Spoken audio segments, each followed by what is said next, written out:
ইমামতি করছেন রাসূল হলেন মুসল্লি, আব্বা হলেন ইমাম, রাসূল হলেন মুসল্লি। এটার ব্যাখ্যা আছে।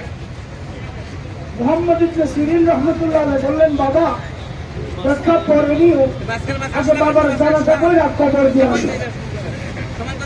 লোকটা বেরিয়ে গেল, দৌড়াতে দৌড়াতে তার বাড়িতে জানাজার খাটের মধ্যে লাশ, লোকজন অপেক্ষা করছে। তার বাবা মারা গেছে, বাবার কবর দেওয়ার জন্য অপেক্ষা করছে।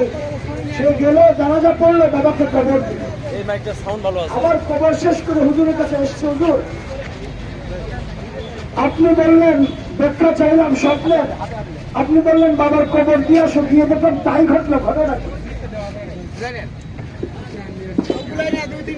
হুজুর বললেন, দেখো ইমামের আগে মুসল্লি গেলে তার নাম